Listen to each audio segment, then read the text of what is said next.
আমি অফিসে চলে গেলাম। দরজাটা ভালো করে আটকে দাও মা। আর নিজের খেয়াল রেখো। কোনো কিছুর প্রয়োজন হলে লিলি আপাকে বলবে আমায় কল করতে। কথাটা দ্রুত বলে বেরিয়ে গেল মৈত্রী। ভাইয়া গাড়িটা একটু দ্রুত চালান, আমার অফিসে লেট হয়ে যাচ্ছে। হ্যাঁ আপা, তাড়াতাড়ি যাইতেছি, জ্যামের কারণে দেরি হয়ে যাইতেছে। এরপর জ্যাম ছোটার পর 25 মিনিট লেট করে অফিসে পৌঁছালো মৈত্রী। এই মিত্রি, আজ এত দেরি হলো কেন আসতে? এমডি স্যারের ঝাড়ি খাওয়ার জন্য প্রস্তুত হও। আরে নিশা আপা আর বলো না, এমনিতেই বাড়ি থেকে বের হতে দেরি হয়েছে, তার উপর রাস্তায় জ্যাম, এই জন্যই তো দেরি হলো আসতে। আচ্ছা, এমডি স্যারের কেবিনে যাও, তোমার জন্য ওয়েট করছেন। স্যার আসবো? এসো।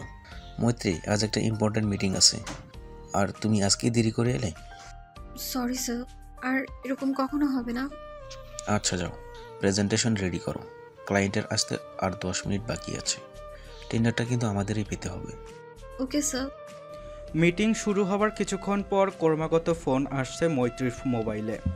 বাড়ি থেকে তার হেল্পিং হ্যান্ড ফোন দিচ্ছে। মায়ের কিছু হলো না তো, এই চিন্তায় মৈত্রীকে জেকে ধরে বসেছে।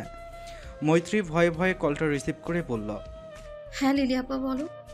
আপা তাড়াতাড়ি বাড়ি আয়েন, আম্মা জানি কেমন করতেছে, আমি কিছুই বুঝতেছি না, কি করব এখন?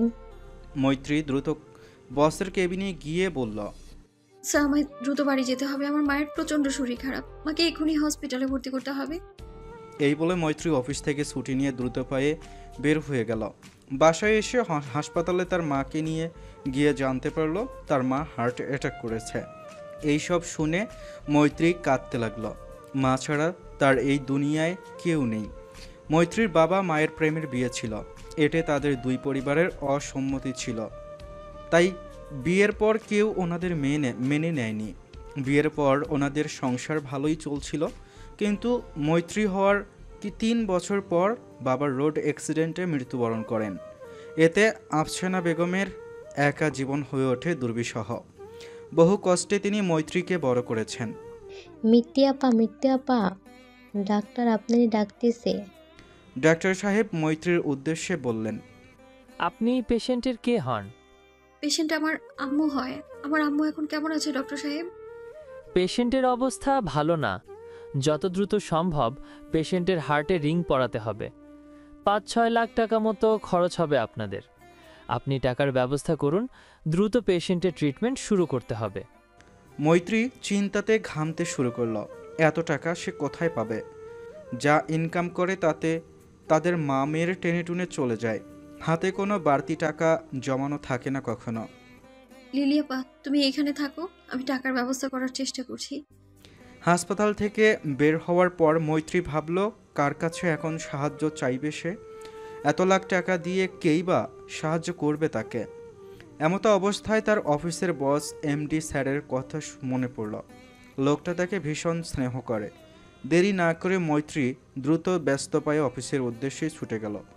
মৈত্রী কাঁদতে কাঁদতে এমডি স্যারকে বলল, স্যার আমার অনেক টাকার প্রয়োজন, আমার মা খুব অসুস্থ, হার্টের রিং পরাতে হবে, নইলে আম্মুকে বাঁচানো যাবে না। এমডি আশিকুর রহমান বললেন, কেঁদো না মা, আমি আছি তো, তুমি তো আমার মেয়ের মতোই। এই বলে তিনি একটা টাকার খাম বের করে দিলেন মৈত্রীকে। হার্টের রিং বসানোর 5 দিন পর মৈত্রী তার মাকে বাড়িতে নিয়ে এলো। এই কদিন সে অফিস থেকে লিভ নিয়েছে। মৈত্রীর মা বললেন, মৈত্রী, এবার তুই বিয়েটা করে নে মা, বয়স তো কম হলো না, 25 পেরিয়ে 26-এ পড়লি, আমি আর কতদিন বাঁচব বল? মৈত্রী তার মাকে খাওয়াচ্ছিল। এ কথা শুনে তার মার হাত থেমে গেল। খাবার রেখে দৌড়ে বাইরে বের হয়ে গেল। আফসানা বেগম জানেন এখন তার মেয়ে কাঁদবে, কিন্তু তিনি এবার তাকে বিয়ের জন্য চেপে ধরবেন। বিয়ে করার কথা বললেই মৈত্রী বলে, তারপর তোমায় কে দেখবে মা? আমি ছাড়া আর কে আছে তোমার? কিন্তু এবার মেয়ের বিয়ে দিয়েই ছাড়বেন তিনি। 2 দিন পর আশিকুর রহমান এলেন আফসানা বেগমকে দেখতে। আফসানা বেগম ওনাকে বললেন, ভাই, আমি এবার মেয়েটার একটা বিয়ে দিতে চাই, কিন্তু মেয়েটা কিছুতেই রাজি হচ্ছে না। আমার অবস্থা তো এই আছি এই নেই, এভাবে তো জীবন চলবে না। আপনার চেনা জানার মধ্যে কোনো ভালো ছেলের সন্ধান থাকলে অবশ্যই আমাকে জানাবেন ভাই। সবই বুঝলাম আপা, আপনি এই নিয়ে কোনো চিন্তা করবেন না। আমি মৈত্রীকে বোঝাবো। মৈত্রী তো আমার কাছে মেয়ের মতোই। বাড়ি গিয়ে আশিকুর রহমান ওনার স্ত্রী রূপাকে বললেন, আমি এইবার অভ্রর বিয়ে দিতে চাই। 2 বছর থেকে একজনকে চিনি আমি, খুবই ভালো মেয়ে। তাকে আমি আমার অভ্রর বউ করে আনবো। অভ্র তো সবে অনার্স 4th ইয়ারে উঠল, এত তাড়াতাড়ি তার বিয়ে দিবে? তোমার ছেলের স্বভাব যা বাউন্ডেলে, ওই ছেলেকে ঠিক করার জন্যই আমি মৈত্রীকে বৌমা করে আনবো। বুনো ওলের সাথে বাঘা তেঁতুলকেই মানায়। তোমার ছেলে বুনো ওল হলে মৈত্রী বাঘা তেঁতুল। কিন্তু তোমার কি মনে হয় অভ্র কি রাজি হবে এই বিয়েতে? রাজি না হয়ে তোমার ছেলে কোথায় যায় আমিও দেখবো এবার। অভ্র আশিকুর রহমানের একমাত্র ছেলে। পুরো নাম ইফতেখার আহমেদ অভ্র। স্বভাব পুরাই বাউন্ডুলে। সারাদিন বন্ধুদের সাথে ঘুরে ঘুরে বেড়ানো, সিগারেট খাওয়া, মারপিট করা, বাইক চালানো, ট্যুরে যাওয়া, এগুলোই কাজ। 3 দিন পর আশিকুর রহমান আফসানা বেগমের কাছে প্রস্তাব নিয়ে গেলেন মৈত্রীকে অভ্রর সাথে বিয়ে দিয়ে ওনার পুত্রবধূ করে আনার জন্য। আফসানা বেগম সাথে সাথেই রাজি হয়ে গেলেন এই প্রস্তাবে। কারণ এই 3 বছর মৈত্রীর কাছে ওনার অনেক গল্প শুনেছেন। নিঃসন্দেহে তিনি একজন ভালো মানুষ। মৈত্রীকে তার মা এত জোর করলো যে সে রাজি না হয়ে থাকতে পারল না, কিন্তু মৈত্রী বলল বিয়ে ঘরোয়াভাবেই করবে। আশিকুর রহমান তাতেই রাজি হলেন। মৈত্রীর মায়ের উদ্দেশ্যে বললেন, তাহলে এই শুক্রবার তবে শুভ কাজটা সেরে ফেলতে চাই আপা। জি অবশ্যই ভাই। শুক্রবার সকালবেলা অভ্র বান্দরবন থেকে বাড়ি ফিরছে। বন্ধুদের সাথে 7 দিনের ট্যুরে গিয়েছিল সে। টেবিলে দেখলো তার ছোট বোন রিফা ব্রেকফাস্ট করছে। কি রে শাকচুন্নি, কখন এলি তুই? বলেই রিফার মাথায় চাটি মারল অভ্র। বাবা, বাবা, তোমার বাদর ছেলে বাড়ি ফিরেছে আর এসেই আমার পিছনে লেগে গেছে। ওকে কিছু বলো। আশিকুর রহমান ছোট মেয়ের কথা শুনে বললেন, ওর ব্যবস্থা তো আমি করছি মা, রাত হলেই দেখতে পাবি। অভ্র কিছুই শোনেনি, এমন ভান করে ওপরে নিজের ঘরে চলে গেল। রাতের বেলা অভ্র দেখল বাড়ির সকলে রেডি হয়ে আছে নতুন পোশাক পরে। এই, তোমরা এত সেজেগুজে সবাই কোথায় যাচ্ছ? অভ্র, আমি তোর বিয়ে ঠিক করেছি, আজ রাতেই তোর বিয়ে। হোয়াট দ্য হেল বাবা, আমার বিয়ে মানে? আমার বিয়ে করার বয়স হয়েছে নাকি? বিয়ে করার বয়স হয়নি, কিন্তু কাজ তো করো বুড়োর মতো। তুমি যদি এই বিয়ে না করো তাহলে এক কানা করিও পাবে না আমার কাছ থেকে। আচ্ছা বাবা, তোমার কানা করিও আমি নেব না। এই বলে অভ্র তার রুমে চলে গেল। ঘরে গিয়ে অভ্র ঠান্ডা মাথায় ভাবল বাবার টাকা ছাড়া সে এক পাও চলতে পারবে না।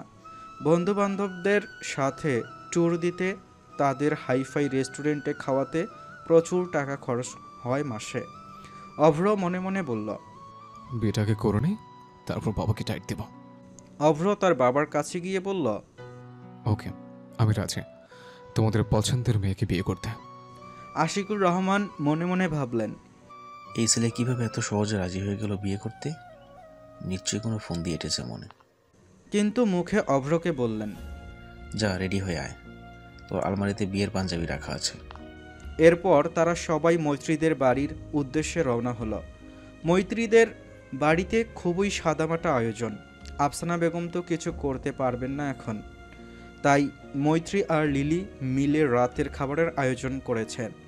মৈত্রীর পরনে একটা মেরুন রঙের বেনারসি শাড়ি, মাথায় খোপা করে বেলি ফুলের মালা জড়ানো, ঠোঁটে লিপস্টিক, চোখে গাঢ় কাজল, 2 হাত ভর্তি রেশমি কাছের চুড়ি। এতেই মৈত্রীকে চমৎকার লাগছে দেখতে। অভ্রর মা বোনের খুব পছন্দ হয়েছে মৈত্রীকে। মৈত্রীকে দেখতে ঠিক 18 বছরের এক যুবতী মেয়ে লাগছে। এমনিতেই মৈত্রীর বয়স বোঝা যায় না, কিন্তু এই সাদামাটা সাজেই অপরূপা লাগছে তাকে। অভ্র মনে মনে ভাবছে, বিয়েটা করি আগে, তারপর বাবা আর এই বউকে নাকে দড়ি দিয়ে ঘোরাবো। আশিকুর রহমান আগে কাজী সাহেবকে বলে রেখেছিলেন, তাই তিনি ঠিক সময়ে চলে এসেছেন। আশিকুর রহমান মৈত্রীর মায়ের উদ্দেশ্যে বললেন, বিয়েটা আগে পুড়িয়েই নেই বিয়ান সাহেবা, তারপরে বাকি কাজ। আফসানা বেগম ও তাতে সায় দিলেন। এরপর 3 কবুল বলে তাদের বিয়েটা হয়ে গেল।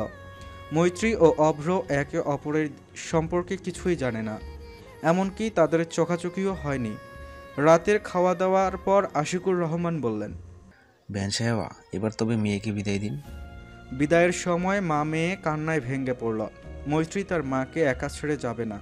আফসানা বেগম তাকে বোঝাচ্ছেন। এভাবে বললে তো হয় না মা, তোকে শ্বশুর বাড়ি যেতে হবে। বিয়ের পরে মেয়েরা তার স্বামীর বাড়িতে যাবে, এটাই নিয়ম রে মা। মেয়েদের জীবন এমনই হয়, সব সময় স্বামীর আদেশ নিষেধ মেনে চলার চেষ্টা করবি।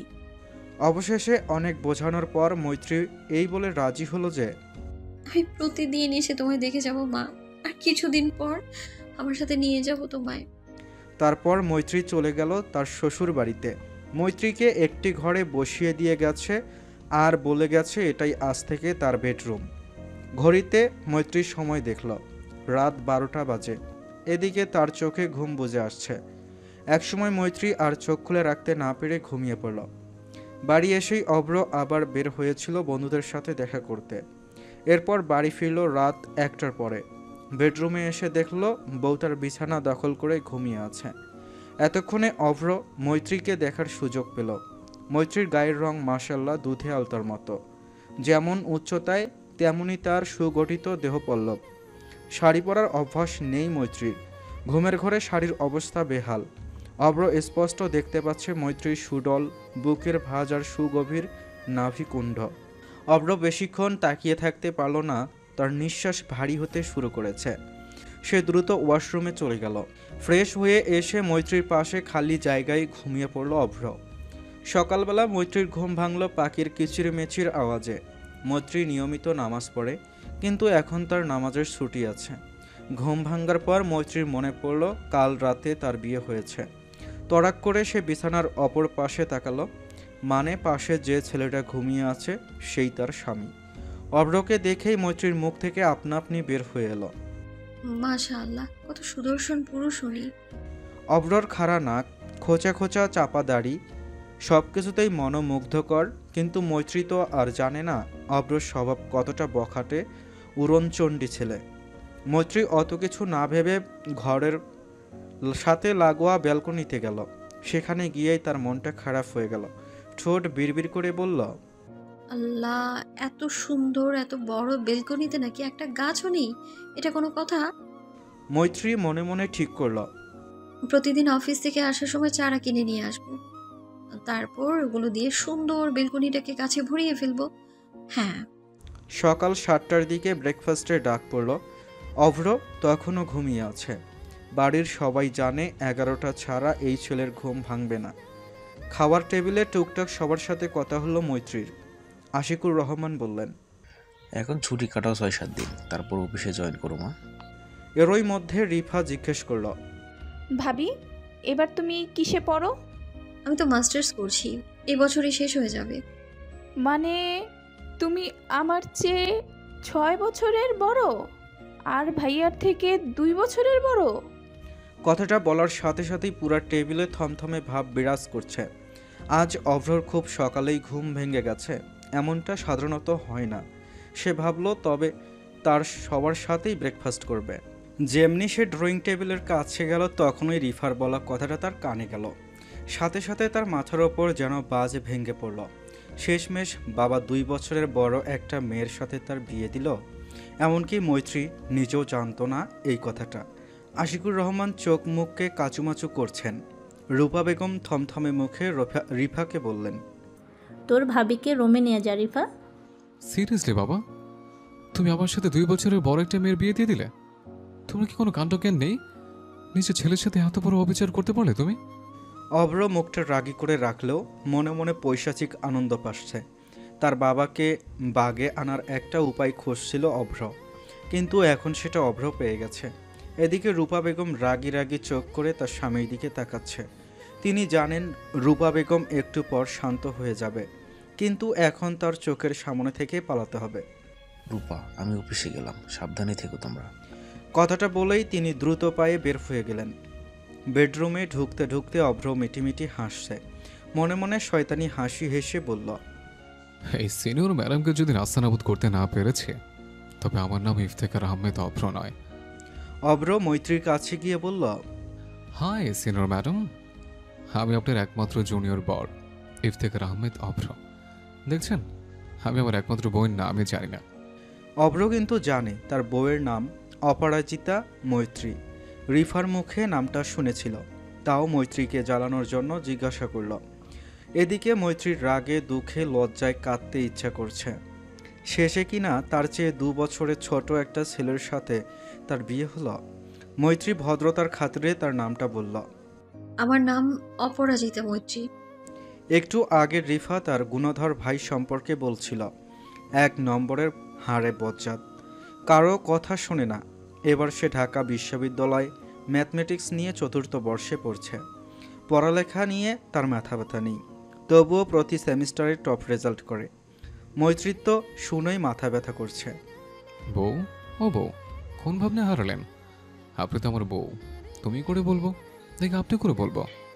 মৈত্রীও কম যায় না, সে ভালোর সাথে ভালো, খারাপের সাথে খারাপ।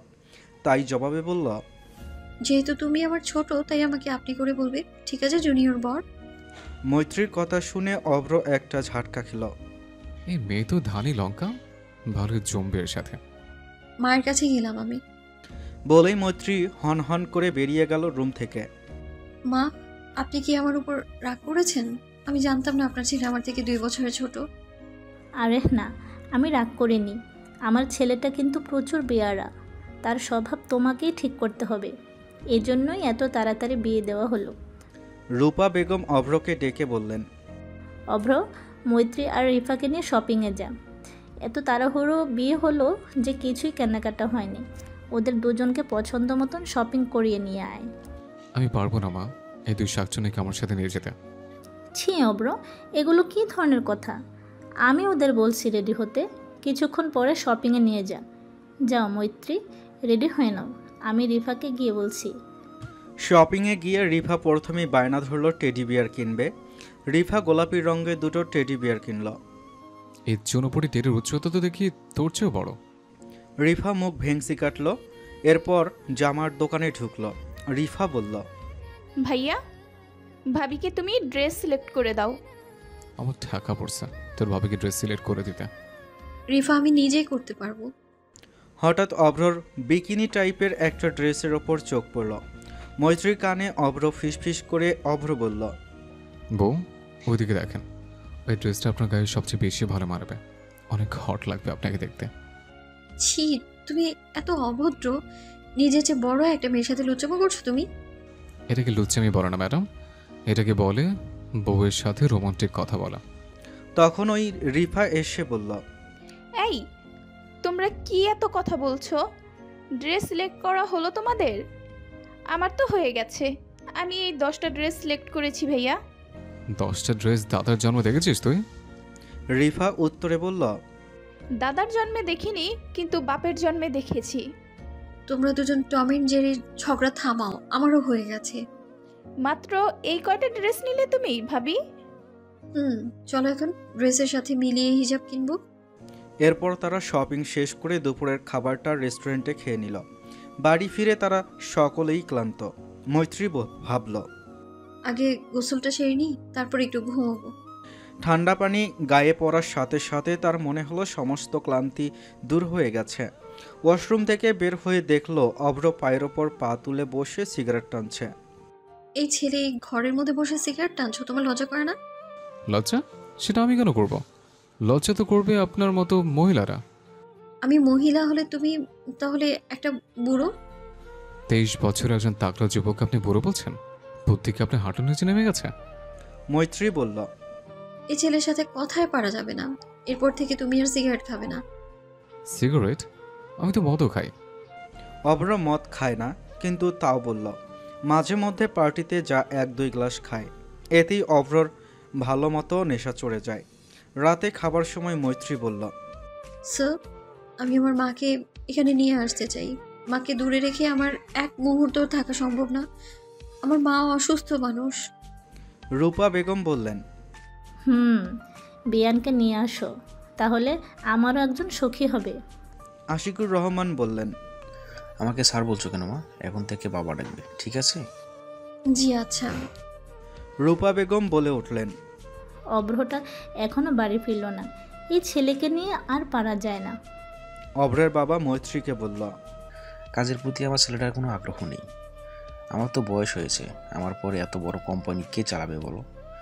মৈত্রী আমার ছেলে সম্পর্কে হয়তো এতক্ষণে সব কিছুই জেনে নিয়েছো, আমার ইচ্ছে ছিল তার সাথে কোনো ম্যাচিউর মেয়ের বিয়ে দেওয়া। এজন্য তোমার কথাই আমার প্রথমে মনে পড়েছে, আর তাই বেশি দেরি করিনি। এবার তোমার উপর তার সব দায়িত্ব দিলাম। অভ্রকে একটু লাইনে আনো। আচ্ছা বাবা, আমি চেষ্টা করব। অভ্র কি মদ খায়? সকালে তো আমাকে বলল। সাথে সাথে অভ্রর মা বললেন, আরে না, ও মদ খায় না, কিন্তু প্রচুর পরিমাণে সিগারেট খায়। এতক্ষণে মৈত্রী নিশ্চিত হলো একটু। রাত 12টা, সবাই এতক্ষণে ঘুমিয়ে পড়েছে। অভ্র এখনও বাড়ি ফেরেনি। মৈত্রীর ঘুম আসছে না অচেনা জায়গায়। কাল ক্লান্ত ছিল, এজন্য তাড়াতাড়ি ঘুমিয়ে পড়েছিল। শুয়ে শুয়ে মৈত্রী ফোন দেখছে। ফেসবুকে ঢুকে ভাবলো অভ্রর আইডি থেকে ঘুরে আসা যাক। আইডিতে গিয়ে সে চোখ যেন সর্ষে ফুল দেখছে। কমেন্ট বক্সে মেয়েদের ছড়াছড়ি, হ্যান্ডসাম, হট এসব লিখে কমেন্ট বক্স ভর্তি করে দিয়েছে মেয়েরা। এর মধ্যেই অভ্র ঘরে ঢুকল। চুপি চুপি মৈত্রীর পিছনে এসে দাঁড়িয়েছে। অভ্র দেখল মৈত্রী তার ফেসবুক আইডিতে ঘোরাঘুরি করছে। বউ, আমাকে মিস করছিলেন? চমকে উঠল মৈত্রী, আমতা আমতা করে বলল, তুমি তুমি কখন এলে? না এলে তো জানতেই পারতাম না আমার সিনিয়র বউ আমাকে এতটা মিস করে। বাজে বকো না, আমি জাস্ট এমনি দেখছিলাম। আর এত রাতে কি কোনো ভদ্রঘরের ছেলেরা বাড়ি ফেরে? আপনি তো জানেনই আমি অভদ্র। কাল রাতে যদি 10টার মধ্যে বাড়ি না ফেরত, তবে ঘরে ঢুকতে দেবো না, এই বলে দিলাম। বাপের বাড়ির আবদার। সাথে সাথে মৈত্রী বলল, না, শ্বশুর বাড়ির আবদার।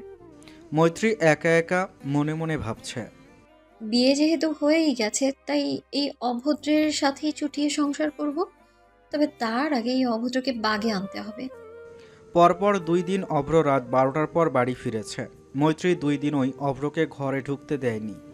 অভ্রর একটা বড় সমস্যা হচ্ছে নিজের ঘর ছাড়া অন্য কোথাও ঘুমাতে পারে না। ট্যুরের ব্যাপারটা আলাদা, তখন সারা রাত মাস্তি করে কখন ঘুমিয়ে সে নিজেও জানে না। তারপর থেকে সে 10টার আগেই বাড়ি ফেরার চেষ্টা করে। মৈত্রীর শ্বশুর শাশুড়ি এতে খুশি। ওনারা চায় তাদের ছেলেমেয়েরা ভালো থাকুক। অফিসে জয়েন করার আগের দিন মৈত্রী তার মাকে নিয়ে এলো। তিনি মেয়ের শ্বশুর বাড়িতে আসতে চাননি, কিন্তু মৈত্রীও নাছোড়বান্দা। মৈত্রী বলেছে, তুমি না গেলে আমিও আর যাবো না মা, সংসার গোল্লায় যাক। অফিসে যাওয়ার আগে মৈত্রী তার শ্বশুর মশাইকে বলে গেল, বাবা, আমি বলছিলাম কি, বিয়ের বিষয়টা অফিসে কেউ এখন জানে না, মানে যেন না জানে প্লিজ। আমিও এমনটাই ভাবছিলাম। পরে না হয় রিসেপশন করে সকলকে জানানো যাবে। অফিসে গিয়ে মৈত্রীর দিনটা ভালোই কাটল। সে মিষ্টিভাষী, কারোর সাথে তার কোনো শত্রুতা নেই। নিশা আপুকে সবচেয়ে বেশি পছন্দ করে মৈত্রী। সে যখন প্রথম অফিসে জয়েন করে তখন সে কাজকর্ম অত পারত না। নিশা হাতে ধরে সব কিছু শিখিয়েছে তাকে। অফিস টাইম শেষে সবাই বলল রেস্টুরেন্টে যাবে রাতের ডিনার করতে। মৈত্রীও গেল, কারণ তাকে ছাড়া নিশা যাবে না। বাড়ি ফিরে মৈত্রী প্রথমে মায়ের ঘরে গেল। দেখলো তার শাশুড়ি মা সেখানে বসে আছে, মৈত্রীর মায়ের সাথে গল্প করছে। দুজনেই তো ভালোই খাতির জমিয়েছো। রাতের খাবার খেয়েছো তোমরা? আমাদের তো খাওয়া হয়ে গেছে, শুধু অব্রবাদে। আজ এত তাড়াতাড়ি তোমার গুণধর পুত্র বাড়ি ফিরেছে? মৈত্রীর মা আফসানা বেগম রেগে বললেন, আহ মৈত্রী, এভাবে স্বামীকে বলতে নেই। এই শিক্ষা দিয়েছি আমি তোকে। অভ্র বাবাকে সবসময় সম্মান করে চলবি, সবসময় ওর মন মতো চলার চেষ্টা করবি। আমি যেন তোর নামে কোনো অভিযোগ না শুনতে পাই। মৈত্রী আর কিছু বলতে পারল না। সিঁড়ি দিয়ে ওপরে উঠে ঘরে যেতে তার যান যাই অবস্থা। সারাদিনের ক্লান্তি এখন ভর করেছে শরীরে। ঘরে ঢুকে প্রথমে সে হিজাব খুলতে লাগলো, আর চোখে অভ্রকে দেখছে। অভ্র তার দিকে মুখে ভোলা ভোলা হাসি টেনে তাকালো। কি ব্যাপার বউজান, আপনার আলা ভোলা ছোট স্বামীকে বাড়িতে রেখে সারাদিন অফিস করলেন? আপনার কি একটু ছেলেটার কথা মনে পড়েনি? আমি তো আপনাকে অনেক মিস করেছি। মৈত্রী মুখ ঝামটা মেরে বাথরুমে ঢুকে গেল। বাইরে থেকে এসে গোসল করা মৈত্রীর অভ্যাস। আজ মৈত্রী ডিপ ভি নেকের ঢোলাঢালা একটা জামা পরেছে। জামার কাপড়টা অনেক পাতলা, ওড়না না দিলে বুক পেট সব বোঝা যায়। আয়নার সামনে দাঁড়িয়ে চুল মুছছে মৈত্রী। অভ্র পলক না ফেলে তার দিকে তাকিয়ে আছে। ধীরে ধীরে অভ্র কখন উঠে মৈত্রীর পেছনে এসে দাঁড়িয়েছে সে নিজেও জানে না। অভ্র উচ্চতায় প্রায় 6 ফুট, সেখানে মৈত্রী উচ্চতা 5 ফুট 7। দুজনের উচ্চতা একেবারে খাপে খাপ। মৈত্রী অভ্রর বুকের একটু ওপর পর্যন্ত। আয়না দিয়েই মৈত্রী দেখতে পাচ্ছে পেছনে অভ্র এসে দাঁড়িয়েছে। অভ্র চোখ মুখ লাল হয়ে গেছে। মনে মনে মৈত্রী ভাবল, একটু আগেও তো ভালো ছিল, এর মধ্যে কি হলো? অভ্র তাকে আর কিছু ভাবার সুযোগ না দিয়ে জাপটে ধরেছে। মৈত্রীর খোলা পিঠে চুমুর বন্যা বইয়ে দিচ্ছে। এরপর মৈত্রীকে সামনে ঘুরিয়ে তার ঠোঁটে সারা মুখে চুমু খাচ্ছে। অভ্রর হাত তো নয় যেন ইস্পাত। কামিজের নিচ দিয়েই অভ্রর হাত মৈত্রীর স্পর্শকাতর জায়গাগুলোতে ঘুরে বেড়াচ্ছে। মৈত্রী যেন পড়ে না যায় তাই সেই অভ্রর চুলকে মুঠ করে ধরে রেখেছে আর তাকে থামতে বলছে। একটু পর অভ্রর সম্বিত ফিরল। মৈত্রীকে ছেড়ে দিয়ে অভ্র ঘর থেকে বেরিয়ে গেল। এদিকে মৈত্রী হতভম্ব হয়ে আয়নার সামনে দাঁড়িয়ে আছে। দেখল তার ঠোঁট গাল লাল আভা ধারণ করেছে। সে কি লজ্জা পাচ্ছে? হায় হায়। অভ্র ছাদের চিলেকোঠার ঘরে বসে আছে। চিলেকোঠার ঘরটা খুব সুন্দর করে সাজানো। সেখানেই সে 2 ঘন্টা কাটিয়ে দিল। কিন্তু তাকে ঘরে যেতে হবে। কাল তাকে ভার্সিটিতে অ্যাসাইনমেন্ট জমা দিতে হবে। কিন্তু তার লজ্জা লাগছে। কি আকামটাই না করে এলো বউয়ের সাথে। বউ, বউ, আপনি আমার ঠোঁটের ভার্জিনিটি কেড়ে নিলেন। আপনি এত দুষ্ট। এই মুখ আমি এখন সবাইকে কিভাবে দেখাবো? আমার ইচ্ছে ধারণ করতে আপনার একটু বদলো না। আমি আমি কি করলাম? বজ্জাত ছেলে একটা। আমাকে জাপটে ধরে চুমুকে খেলো। আর কখনো যদি এমন করো তবে আমি শ্বশুরমশাইকে বলে দেব। কি বলবেন? আমি আপনাকে চাপটে ধরে চুমু খেয়েছে? তোমার সাথে কথা বলাই বেকার। আমি ঘুমোলাম। সকালবেলা মৈত্রী দেখল ফর্মাল ড্রেস পরে অভ্র একেবারে রেডি ভার্সিটিতে যাওয়ার জন্য। কাউসে বসে সে জুতার ফিতা বাঁধছে। সাদা শার্ট, কালো প্যান্ট, সাথে হাতে কালো বেল্টের দামি ব্র্যান্ডেড ঘড়ি। শরীর থেকে ভেসে আসছে পুরুষালী পারফিউমের স্মেল। মৈত্রী তো দেখেই টাসকি খেয়ে বসে আছে। মনে মনে বলে উঠল, সব পোশাকে এই ছেলেকে এত কেন সুন্দর লাগতে হবে? মৈত্রীকে তার দিকে তাকিয়ে থাকতে দেখে অভ্র বলল, ছোট ছেলে পেয়ে চোখ দিয়ে দিয়ে চিকে লেখাচ্ছেন আমাকে? এই কোন অনাচার! বাবা বিয়ে তো দিল, তাও কিনা সিনিয়রের সাথে। এই কথায় কথায় সিনিয়র বলবে না তো। আমাকে দেখে মনে হয় আমি তোমার সিনিয়র। হ্যাঁ, চোরের মায়ের বড় গলা।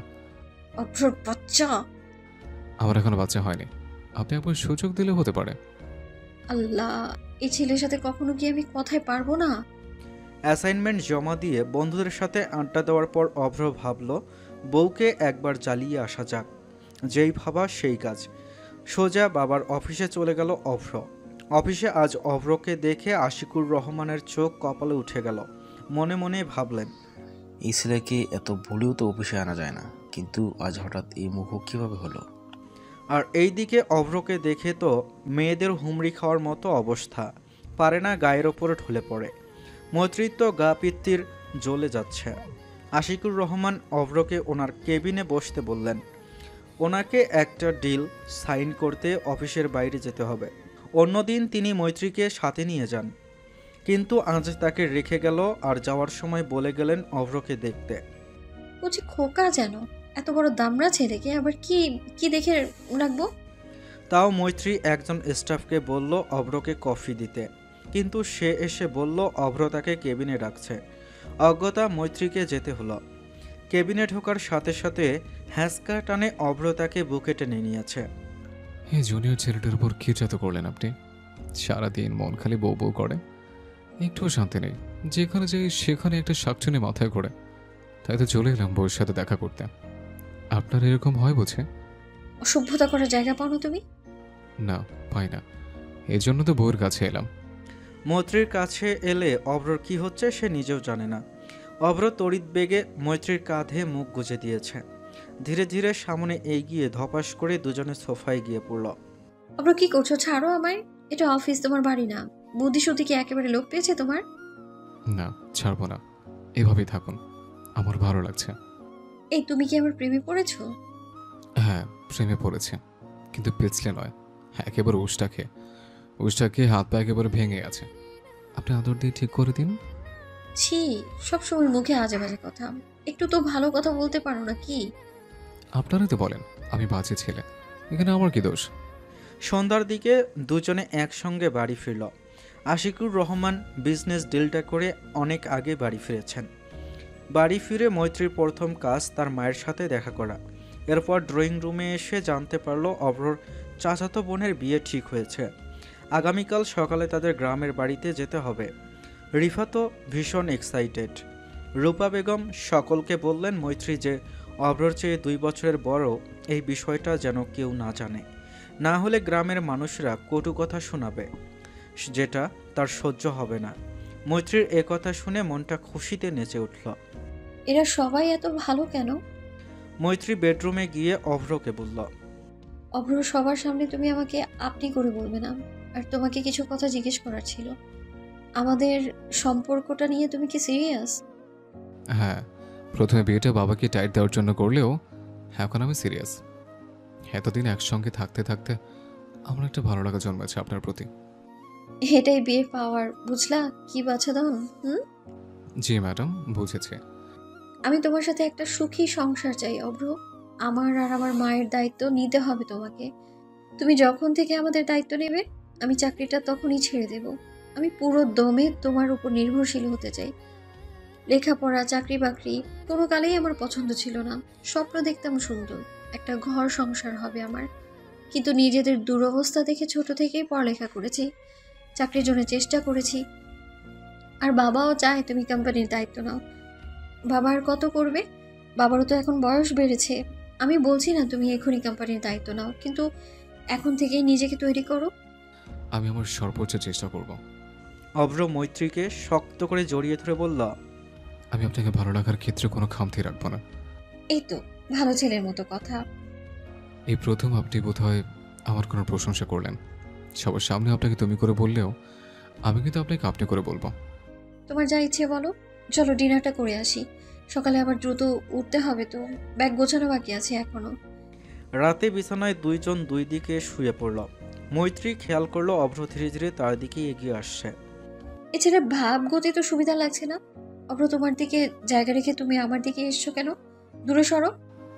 ছেলেটা বিয়ে করে কেন জানেন না? বউকে নিয়ে ঘুমানোর জন্যই তো বাবা এত তাড়াতাড়ি বিয়ে দিল। নো ছাড়াছাড়ি, আজ থেকে শুধু জড়াজড়ি। অসভ্য। অসভ্য বলুন আর বাজে বলুন, আজ থেকে আপনি আমার বুকে ঘুমাবেন। কাছে আসো, আমার স্বামীর আদেশ মান্য করো। আইসে আমার স্বামীরে। ততক্ষণে অভ্রর তাকে জড়িয়ে ধরা হয়ে গেছে। অভ্রর সংস্পর্শে এসে মৈত্রী কেঁপে উঠল। অভ্র, তোমার হাত পাকে কন্ট্রোলে রাখো, নাহলে কিন্তু আমি ভেঙে ফেলবো। বদমাইশ অভ্র মৈত্রীর পেটে সুরসুরি দিচ্ছে, কিন্তু মুখে বলল, আমি কি করেছি? কি করছো জানো না তুমি? নিজে ঘুমাও আর আমাকেও ঘুমাতে দাও। Good night. সকালবেলা তারা দ্রুত তৈরি হয়ে গ্রামের উদ্দেশ্যে রওনা দিল। অভ্রর দাদাবাড়ি চাঁপাই নবাবগঞ্জ আমের জন্য বিখ্যাত। মৈত্রীর এই প্রথম গ্রামে আসা। দাদা নানাদের সাথে সম্পর্ক না থাকায় মৈত্রীর কখনো গ্রামে যাওয়া হয়নি। গ্রামের পরিবেশ তার খুব পছন্দ হয়েছে। চারদিকে মৃদু মন্দ বাতাস, কোথাও থেকে যেন বাতাবি লেবুর ফুলের ঘ্রাণ নাকে ভেসে আছে। ঢাকা থেকে চাঁপাই নবাবগঞ্জ পৌঁছাতে অভ্রদের দুপুর হয়ে গেল। অভ্রর দাদাবাড়ি বিশাল বড়। আশেপাশের গ্রাম জুড়ে তাদের অনেক নামডাক আছে। জার্নি করে সকলেই ক্লান্ত হয়ে আছে, তাই গোসল সেরে সবাই দুপুরের খাবারটা আগে খেয়ে নিল। বাড়ি ভর্তি মানুষ। আজকে গায়ে হলুদের অনুষ্ঠান, কালকে বিয়ে। হঠাৎ করে বিয়েটা ঠিক হয়েছে, কিন্তু আয়োজনে কোনো রকমের তিনি কমতি রাখেননি। অভ্রর দাদি বেঁচে আছেন, কিন্তু দাদা বেঁচে নেই। অভ্রর দাদি মৈত্রী সাথে সকলকে পরিচয় করিয়ে দিলেন। কথাগুলো সব চাপাইয়া ভাষায় বলেছেন অভ্রর দাদি। এটা হারগে অভ্রর বহু, কেমন লাগছে জি বহুকে সভারির? মৈত্রী ঠোঁট টিপে হাসছে। চাপাইয়া ভাষা এই প্রথম শুনছে, তাই কেমন লাগছে, কিন্তু ভালোই লাগছে শুনতে। বহু তো দেখতে ভালোই আছে। রূপা বেগম ভাবলেন মৈত্রীর বোধহয় অসুবিধা হচ্ছে, তাই উনি তার শাশুড়ি মাকে বললেন, মা, আমি আপনার নাত বউকে ঘরে নিয়ে যাচ্ছি। জার্নি করে আসার কারণে একটু রেস্ট দরকার ওর। সন্ধ্যার সময় তো আবার গায়ে হলুদের অনুষ্ঠান শুরু হয়ে যাবে। অভ্রর দাদি রেগে বললেন, পাইছে একখান বহু, পড়ালেখা করা বহু, হারগে ভাষায় কথা কইতে তার শরম করে। আমার সামনে তুমি শুদ্ধ ভাষায় কথা কহিবা না। রূপা বেগম জানেন তার শাশুড়ি একটু রকচটা মানুষ, তাই কিছু না বলে মৈত্রীকে ঘরে নিয়ে গেলেন। অভ্রর খোঁজ খবর নেই। গ্রামে এসে তার টিকিটিও একবার দেখেননি মৈত্রী। মৈত্রীর ভীষণ ক্লান্ত লাগছে, তাই সে ঘুমিয়ে পড়ল। সন্ধ্যার দিকে গায়ে হলুদের অনুষ্ঠান, তাই এখন একটু আরাম করা প্রয়োজন। সন্ধ্যাবেলা অভ্র বাইরের কাজকর্ম সেরে ঘরে প্রবেশ করল। ঘরে এসেই সে থমকে গেল। মৈত্রীকে বিয়ের দিন এক পলক শাড়ি পরে দেখেছিল, কিন্তু আজকে সে একটা কাঁচা হলুদ রঙের শাড়ি পরেছে। মাথায় দেওয়া আছে গাঁদা ফুলের খোপা। দারুণ লাগছে মৈত্রীকে দেখতে। কিন্তু অভ্র কথা বলার সুযোগ পেল না। তার চাচাতো বোনেরা হুড়মুড় করে ঘরে প্রবেশ করল। ধরে বেঁধে মৈত্রীকে নিয়ে চলে গেল। নতুন মানুষ পেলে তাদের আনন্দের শেষ থাকে না। অভ্র গোসল করে হলুদ পাঞ্জাবি পরে দ্রুত সেখানে গেল। মনে মনে বলল, বউকে একা ছাড়া যাবে না। আমার বউ যে সুন্দরী, সবাই হা করে তাকিয়ে থাকবে। গ্রামের মানুষ কনেকে হলুদ লাগাচ্ছে আর গীত গাইছে। মৈত্রী ভীষণ উপভোগ করছে এসব। ছোট্ট বাচ্চারা নাচ গান করছে। হঠাৎ মৈত্রী কেঁপে উঠল। এই বাজে অভ্র হলুদ নিয়ে তার পেটে লেপেটে দিয়েছে যে। অভ্র কি করছো? আশেপাশে অনেক মানুষ আছে। বউকে প্রাণ ভরে দেখছে, তারা কেউ আমাদের খেয়াল করছে না। সবাই নিজের কাজে ব্যস্ত আছে। এখন ছাড়ো, আমায় পরে দেখো। কথা দিচ্ছেন? রাতে কিন্তু মন ভরে দেখব। মৈত্রীর গাল দুটো লজ্জায় লাল হয়ে গেল। সে বুঝতে পারছে অভ্র ডাবল মিনিং কথা বলছে। এর মধ্যে অভ্রর পুচকে চাচাতো ভাই অভ্রর পায়ের কাছে এসে কান্না করতে লাগলো। এখন তার কোলে উঠবে, কি আর করার। অভ্র তাকে কোলে নিয়ে মৈত্রীর পাশে দাঁড়িয়ে থাকলো। প্রোগ্রাম শেষ হতে রাত 11টা বাজল। এরপর খাওয়া দাওয়া শেষ করতে করতে 12টা পার হয়ে গেল। এজন্য বাড়ির বড়রা সকলকে ঘুমাতে পাঠিয়ে দিলেন, কারণ সকালে তাড়াতাড়ি উঠতে হবে সবাইকে। অভ্র মৈত্রীর আগে ঘরে গেছে। ঘরে ঢুকে মৈত্রী দেখে অভ্র মিটিমিটি হাসছে। তা দেখে মৈত্রীর ঠোঁট বিড়বিড় করে আওড়ালো, এই ছেলের ভাবগতি ভালো লাগছে না, আজ কিছু একটা ঘটাবেই মনে হয়। মৈত্রী আয়নার সামনে দাঁড়িয়ে চুলের কাটা খুলছে। আচমকা অভ্র তাকে কোলে নিয়ে বিছানার দিকে অগ্রসর হয়েছে। মৈত্রী বুঝতে পারছে এরপর কি হবে, তাও মুখে বলল, কি চাই তোমার? আপনাকে চাই। এই অধম বান্দাকে আপনাকে দিয়ে ধরুন না। এরপর আর কিছু বলার থাকে না। বাইরে মৃদুমন্দ বাতাস, ঝিরিঝিরি বৃষ্টিও পড়ছে। ঘরের জানালা বন্ধ আর বাতি তো কবেই বন্ধ হয়েছে। মৈত্রীর চাপা আর্তনাদ, মৃদু স্বরে শীতকারের আওয়াজ আর উষ্ণ গঙ্গানের শব্দ মুখরিত হচ্ছে পুরো রুম জুড়ে। মৈত্রীর সারা রাত আর ঘুম হয়নি। অভ্র ক্লান্ত হয়ে একসময় ঘুমিয়ে যায়, কিন্তু মৈত্রী জেগেছিল। নতুন জায়গা, তার ওপর গোসলের তো একটা ঝামেলা রয়েছেই। সেজন্য সে ভাবল ফজরের আজানের সাথে সাথেই গোসলটা করে নেবে, না হলে সকালবেলা লজ্জায় পড়তে হবে। এদিকে অভ্র মরার মতো পড়ে ঘুমাচ্ছে। এই ছেলে যে এত অশুভতা বলার বাইরে। রাতে প্রত্যেকটা কথাই মৈত্রীকে লজ্জায় ফেলেছে। এ তো লজ্জা মৈত্রী কোথায় এভাবে রাখবে? তাই অভ্রর বুকে মুখ লুকিয়ে লজ্জা নিবারণ করতে হয়েছে। সকাল হতে না হতেই সকলে উঠে গেছে। বাইরে থেকে বাচ্চাদের চিৎকার চেঁচামেচির আওয়াজ আছে। মৈত্রীর চোখটা একটু লেগে এসেছিল। চোখ খুলে দেখলো অভ্র তার দিকে চেয়ে আছে। আপনার হাতের নখ দেখি, পুরো পিঠ আমার ব্যথা করে দিয়েছেন। পুরো পিঠে নখের দাগ বসিয়ে দিয়েছেন। এখনই কাটবেন ওগুলোকে। বলেই মৈত্রীর ঘাড়ে মুখ গুজে শুয়ে পড়ল অভ্র। আবার বউ সাজানোর দায়িত্ব পড়েছে মৈত্রীর ওপর। গ্রামের বাড়িগুলোতে বউ বাড়িতে সাজানো হয়। বউ সাজিয়ে দিয়ে মৈত্রী নিজে রেডি হয়ে গেল। সে আজ একটা গোলাপি রঙের জামদানি শাড়ি পরেছে। এটা তার শাশুড়ি মা দিয়েছে। ঠোঁটে পিঙ্ক লিপস্টিক, 2 হাতে স্বর্ণের মোটা বালা, কানের পিঠে 2টা লাল গোলাপ গুজে রেখেছে। গ্রামের বিয়েগুলোর মজাই আলাদা। বরপক্ষ যখন প্রবেশ করলো তখন ছোট ছেলেমেয়েরা গেট আটকে দিয়েছিল। তাদের আবদার পূরণ না হওয়া অবধি গেট ছাড়েনি। এরপর কনের বোনেরা শরবতের সাথে মরিচের গুঁড়া মিশিয়ে জামাইকে খেতে দিয়েছে। মৈত্রীও গেট ধরার সময় তাদের সাথে থাকতে চেয়েছিল, কিন্তু অভ্রের জন্য পারল না। অভ্র মৈত্রীকে এক মুহূর্তের জন্য কাছছাড়া করতে চাইছে না। চলে এলো বিদায়ের ক্ষণ। কনে বিদায়ের পর বাড়ির সকলের মন খারাপ, কিন্তু সেটা বেশিক্ষণ টিকল না, কারণ কাল আবার সকলকে বউকে আনতে যেতে হবে। পরের দিন বউকে নিয়ে আসার সময় বিকালের দিকে অভ্র সকলকে বাড়ি পাঠিয়ে মৈত্রীকে নিয়ে কল্যাণপুর গিয়েছিল। কল্যাণপুর বাংলাদেশের সবচেয়ে বড় হর্টিকালচার। অভ্রর খুব প্রিয় জায়গা এটা, চাপাই নবাবগঞ্জের মধ্যে। সেখানে গিয়ে মৈত্রীর মন ভালো হয়ে গেল চারদিকে এত এত গাছপালা দেখে। হাত বাড়ালেই বাহারি রঙের ফুলের সমাগম। তালগাছের পাতার ফাঁক দিয়ে সূর্যের আলো টুকি দিচ্ছে। অভ্র একটা কাঠগোলাপ ছিঁড়ে মৈত্রীর কানে গুজে দিল। অভ্র কানে কানে বলল, কোন ফুলটা বেশি সুন্দর বলেন তো? আমার ফুল নাকি এই কাঠগোলাপ? তোমার ফুল আবার কই? এই যে আমার সামনে দাঁড়িয়ে আছে। মৈত্রী লজ্জা পেল। লজ্জাতে তার গাল দুটো লাল হয়ে উঠল। তা দেখে অভ্র হেসে বলল, আপনার লাল টমেটোর মতো টসটসে গাল দুটোকে কামড়িয়ে খেয়ে ফেলতে ইচ্ছে করছে এখন। অসভ্য কোথাকার, মুখে কিছু আটকায় না তোমার? মৈত্রী ম্যাম, আপনাকে ম্যানেজার সাহেব ওনার কেবিলে ডাকছে। আচ্ছা আমি দেখছি, আপনি যান। আসতে পারি স্যার? জি আসুন, আপনার সাথে আমার গুরুত্বপূর্ণ কথা ছিল। হ্যাঁ বলুন স্যার। আজ সারাদিন সারা রাত যদি আপনি আমাকে দেন তাহলে আমি আপনার খুব তাড়াতাড়ি প্রমোশন করিয়ে দিব। আপনি কি ফাজলামো করছেন আমার সাথে? আপনার এই মুখোশ সবার সামনে খুলে দিতে আমার 1 মিনিটও সময় লাগবে না। তাহলে খুলে দেখান। আমিও দেখব আপনি এই কোম্পানিতে চাকরি করেন কি করে। মৈত্রী ম্যানেজার সাহেবকে শাসিয়ে নিজের কেবিনে চলে আসলো। হঠাৎ মৈত্রীকে পিছন থেকে জাপটে ধরেছে অভ্র। মৈত্রী বুঝতে পারলো অভ্র এটা, তাই পেছনে না তাকিয়ে বলল, আপনার ভালো হবে না বলছি, ছাড়ো আমায়। ছাড়বো না। এই কাজের চক্কর আপনি আমাকে একটু সময় দেন না। বলেছিলেন আমি কোম্পানির দায়িত্ব নিতে পারলে আপনি কাজকর্ম ছেড়ে সংসার করবেন, তা না করে সারাদিন গাধার খাটুনি খাটছেন।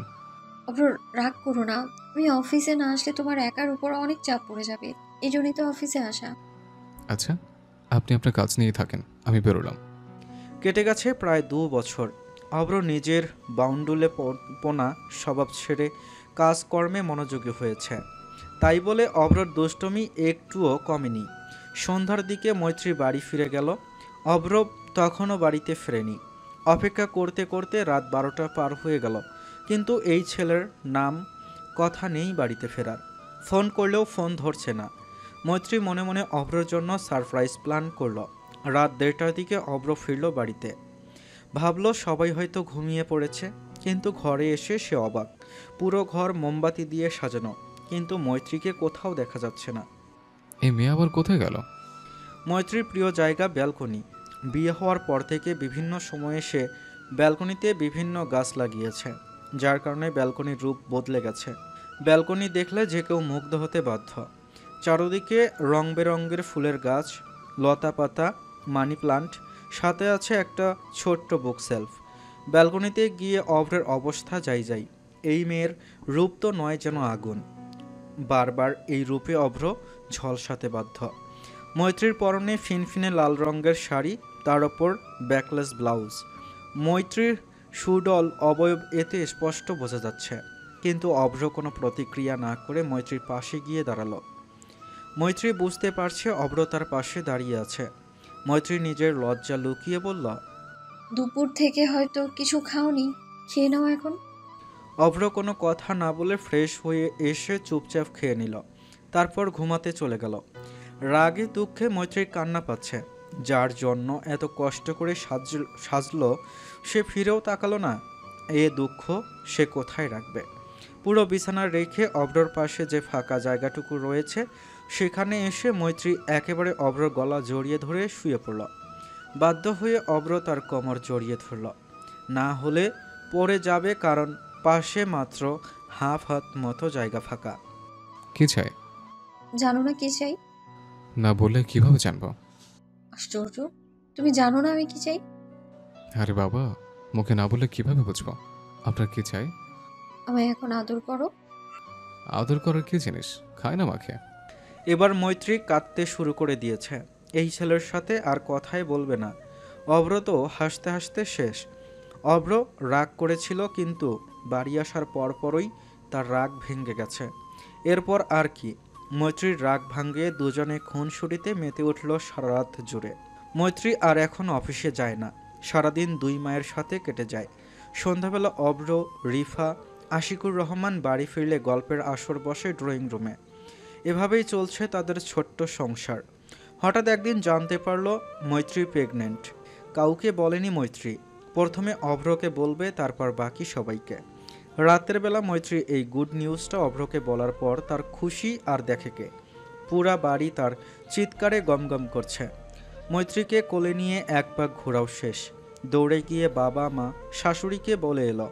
বাবাকে বলতে গিয়ে অভ্র সুখের কান্নায় ভেঙে পড়ল। জীবনের বেস্ট গিফট সে হয়তো পেতে যাচ্ছে। বাড়ির প্রথম সন্তান আসতে যাচ্ছে।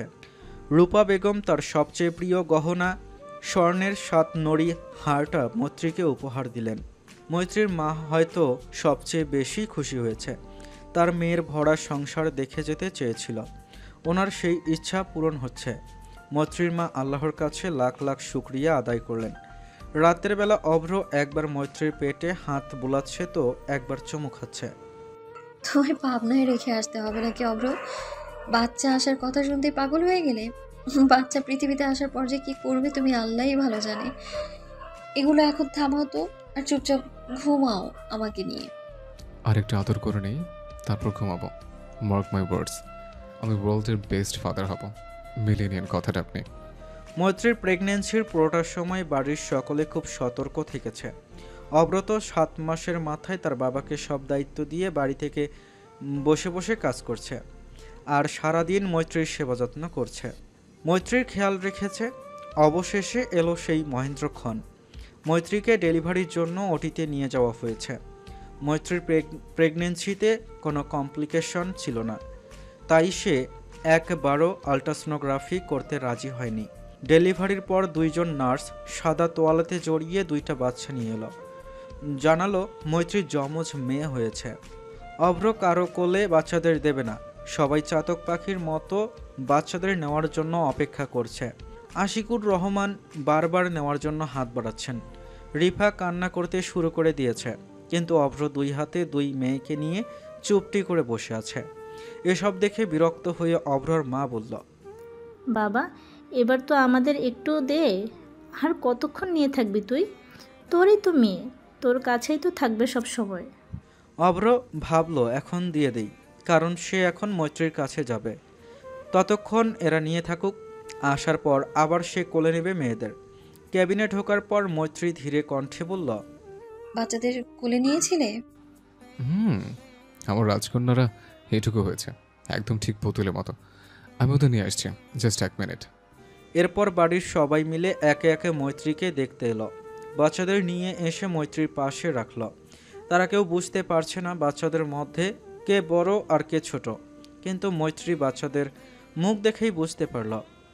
7 দিন পর বিশাল বড় আয়োজন করে আকিকা দিয়ে বাচ্চাদের নাম রাখা হলো। বড় মেয়ের নাম মীরা আর ছোট মেয়ের নাম হলো নীরা।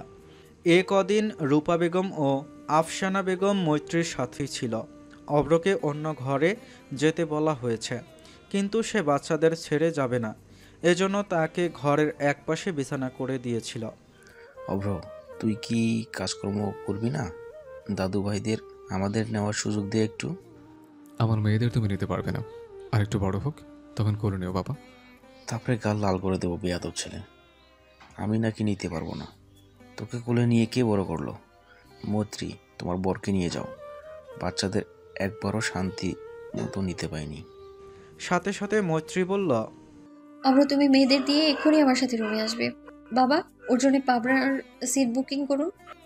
অভ্রার মুখটা তখন দেখার মতো ছিল। রিফাও ভাইকে ভেংসি কেটে মীরাকে নিয়ে নিল।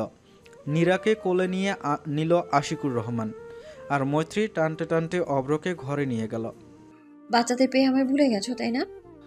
আপনাকে কেমন করে ভুলি? আপনি তো আমার সব, আমার হৃদয়ের রানী। মিথ্যুক একটা। একটু পর বাচ্চাদের সামনে গিয়ে বলবে তোরাই আমার সব, আমার জান প্রাণ কলিজা। অভ্র ধরা পড়ে মুখ লুকানোর জায়গা খুঁজে পাচ্ছে না, কারণ বাচ্চাদের সামনে সে এগুলোই বলে। মৈত্রীকে এই টপিক থেকে বের করার জন্য মৈত্রীর ঠোঁটে চুমু খেতে শুরু করে দিয়েছে। তারপর আর কি লাগে, বরের আদর পেয়ে মৈত্রী যেন গলে জল হয়ে গেল। তার কিছুদিন পর থেকে অভ্র অফিস যাওয়া শুরু করলো, কিন্তু একটু অবসর সময় পেলে বাড়ি ছুটে আসে বাচ্চাদের দেখতে। বাচ্চারাও বাবা বলতে পাগল। বাবাকে পেলে তাদের আর কিছু লাগে না, এমনকি মাকেও না। মৈত্রী তো মাঝে মাঝেই ন্যাকা কান্না কাঁদতে কাঁদতে বলে, দুটোর ভাব দেখে মনে হয় যেন বাপের পেট থেকে হয়েছে, আমাকে যেন চেনেই না। ধুর। দেখতে দেখতে 3 বছর পার হয়ে গেল। আজ ছোট্ট মীরা আর নীরার জন্মদিন। সকাল থেকে মৈত্রী রান্নাঘরে ব্যস্ত। মীরা আর নীরার জন্য প্রিন্সেস ড্রেস নিয়ে আসা হয়েছে, সাথে ম্যাচিং জুতা।